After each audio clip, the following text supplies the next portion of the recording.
Close your eyes and remember the first time you saw your partner. It might have been at a bar or a party. Perhaps it was in school or in a classroom. Perhaps it was even a coffee shop. And if you concentrate hard enough, you might be able to smell that freshly ground coffee in the air and hear the gurgling of a cappuccino being made. One of you made the first move. Maybe it was a smile, a wink, or a, hey baby, what's a nice girl like you doing in a coffee shop like this? But hopefully something a bit classier.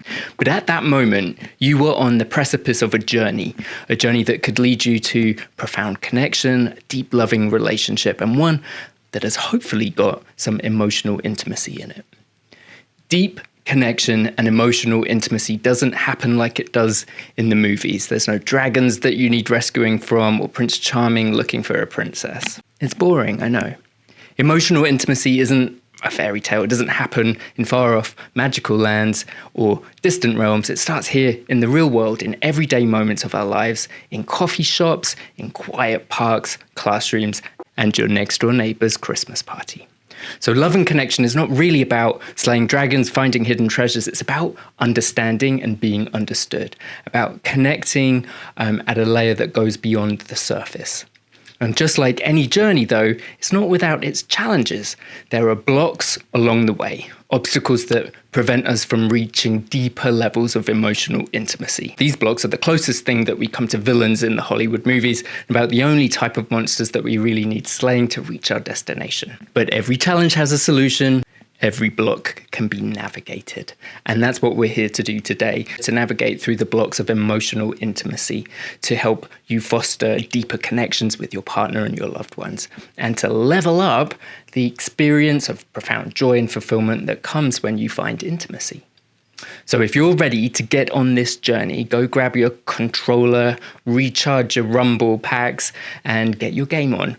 The prize is that pot of emotional gold you've been waiting for. So go insert coins and then hit start on this game of emotional intimacy. Now don't forget the handouts and intimacy questions that go along with this video can be found on the link below. When you sign up for our mailing list, I'll make sure to keep you in the loop of new videos, new handouts, new experiential activities. I love making this stuff and love sharing them with you guys. My name is Oliver. I'm a relationship therapist and I'm based here in Los Angeles, and I love helping people grow great relationships. So the journey that we're about to go on is like digging through the layers of a cake.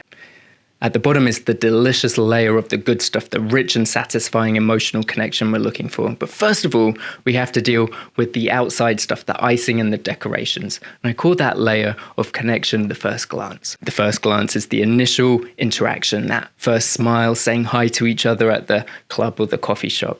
And if you're in a relationship, I'm going to assume that you've made it past this layer. But sometimes we can find ourselves back up at the top, keeping things at a very surface layer. And if that has happened to you, there's a chance that there is a block or a barrier going on that prevents us getting deeper. And we need to move through that in order to get to deeper layers of connection. And we call this block the castle. This is the tendency to keep our conversations at the surface to avoid delving deeper. The castle represents conversations that never venture beyond the surface. And it's like those castle walls and closed gates keep our conversations fortressed and keep us distant from connection and protected from that vulnerable state of being emotionally intimate with someone. The castle represents the tendency to keep our conversations on the surface to avoid delving deeper into emotional territory. The castle represents conversations that never venture beyond that initial hello. And just like a castle with its high walls and closed gates, our conversations can sometimes become fortresses that keep others at a distance. We stick to safe topics like how's the weather or the latest news, but avoid delving into really personal things. And this can make our conversations feel impersonal or shallow. When conversations start to become personal, it can feel like a breach of these castle walls, and that makes some of us feel really uncomfortable. To break through the castle's defenses, we really have to start talking about ourselves and asking questions to get the other person talking about their self too. If you're in a relationship, let's ease into this game with some icebreaker questions. And if you're single and wanting to get into a relationship, These are the questions you should be asking someone right after you've said hi or on the first date. So a couple of good examples are here. What's your favorite childhood memory? What's the vacation that you love the most? What's one thing you wish people knew about you? What century would you live in if you could live in any time? Questions like this get us talking about ourselves through the castle and into layer 2. The next layer down is about finding things that you have in common, the external third thing that we can talk about. So it's not you, it's not me, it's the other thing. In established relationships, we descend pretty rapidly down into this layer. So we're talking about the latest episode of Game of Thrones or sports teams or politics or good old-fashioned gossip. Whether you're single or in a relationship, conversations at this layer are well within your comfort zone. It's not threatening to talk about the third thing, what album you're listening to, or, whether you agree on Netflix's price increase. You are still revealing parts of yourself. The other person gets some insight into our passions and interests, but we're really still quite guarded. And that is because there's a block there called the Treehouse. If you want to know what layer you're blocked at, go take the emotional intimacy block quiz. The link's below. Now, the Treehouse symbolizes our fear of vulnerability. And if you think about it, a treehouse stays hidden among the leaves. And it's a bit like keeping our feelings and our personal stories to ourselves. We find it difficult to open up. We're afraid of being judged or misunderstood. And this fear creates that emotional barrier. And by not allowing others into our treehouse, we miss out on the opportunity to form deeper, meaningful connections. To get through the treehouse, we have to ask questions that open us up to being a little bit more vulnerable. So try asking questions like, what's a family tradition that you love? What's a cause or charity that you feel really passionate about? These are still very safe, but they're a little bit more personal. We're inching down deeper into intimacy. The answer to these questions leads you further down our emotional intimacy cake. We begin sharing the foundational beliefs that govern our lives, whether they be political, religious, or cultural. If you prefer American Idol or The Voice, which Taylor Swift album is the best? It's Red, obviously. What stops us going deeper, though, is a block I call the mask. So this mask represents the screen we put up over our feelings. And it's like a mask can hide our true face. This type of mask covers our emotions. We might struggle to identify what we're feeling, or we might just not be able to share them. This can make our emotional world feel a bit like a masquerade, where we wear different masks for different events to reveal different parts of ourselves. And that really stops people connecting with us and stops us from being our authentic selves. Questions like, tell me about a time when you had to make a difficult decision. What did you learn from it? Or share a really memorable experience from your childhood and how it's influenced you will get you through the mask to the next layer. It means that we have to open up about the way that we think about ourselves. And layer 4 is where we start narrating the stories that create our identity, the events that have shaped our lives. It's a personal narrative.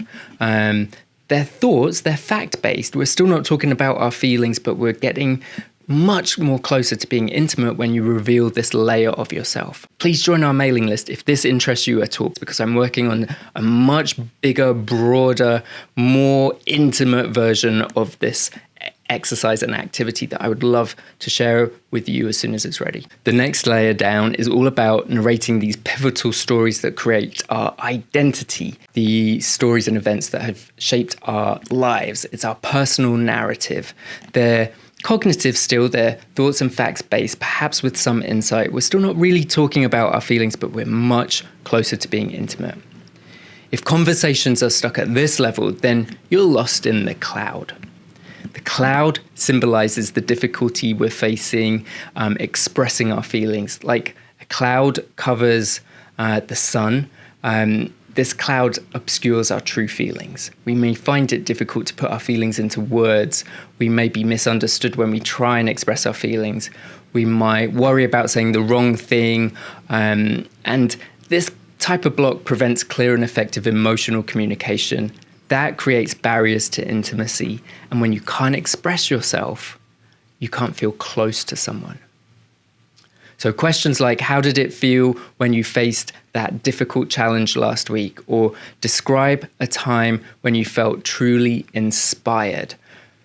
Those are much more vulnerable. They're about yourself. They're encouraging us to go deeper into layer 5. Notice that all of those questions required you to discuss a feeling. And that's because this next layer in our emotional dive is to start sharing our feelings about what it is that we're sharing about ourselves. It's the difference between, I've always wanted a dog. I got Gogo in the middle of the pandemic, and he's a rescue dog and he's a pit bull. Or I got Gogo in the middle of COVID, and I cannot tell you how much joy, delight, and love he brings me on a daily basis. He is the best decision I've ever made in my life. I'm essentially revealing the same information in both versions of that. But hopefully in the second version, you got more of an experience of me. You felt more connected. And that's just because I was sharing some feelings, right? When you add feelings to what you're sharing, it makes a connection. Now, we're already being quite expressive and quite intimate when we start sharing our feelings, but there is a final layer of emotional intimacy that is protected by the cactus. The cactus represents our fear of rejection or criticism, and just like a cactus has spines to protect itself, we might put up emotional defenses to protect ourselves. We might fear being rejected or criticized if we express our feelings that go towards others, leading us to hold back and avoid conflict. We might also worry about how others will react when we share these feelings. That sort of adds another layer to this that makes it very hard to talk about feelings that go towards each other, which is the deepest layer of intimacy you can get. Questions like, what is something you appreciate about our relationship but you don't tell me as often as you could? Or what's the way that I've supported you in the past that you found really helpful? Or what is one thing that I did to annoy you the other week that you didn't tell me about? These are all very probing questions that encourage the expressions of feelings that go towards your partner. Now, at the heart of any truly intimate connection is that willingness to express feelings, good, bad, and otherwise, that go towards the other person. So I say to a lot of my clients that there's two types of feelings, one that we have in ourselves and the other that goes towards the other person. It's that expression of feelings going towards the other without fear or without fear of retribution, fear of retaliation or shaming that makes a relationship truly intimate. And that is the final, deepest layer of connection that we can have. All right, so that takes us through to the final layer, through all of the blocks. And remember, this isn't a destination, but a continuous process of understanding, connecting, and nurturing the bond. It's not about staying at level 6. It's about going up and down all the time. Keep those conversations going. Keep asking questions to each other. Keep expressing your feelings, especially the ones that go towards the other person. Do it in a safe, controlled, emotionally responsible way, though. So go take the game to the next level. Remember that the most rewarding aspect of any game is playing, not winning.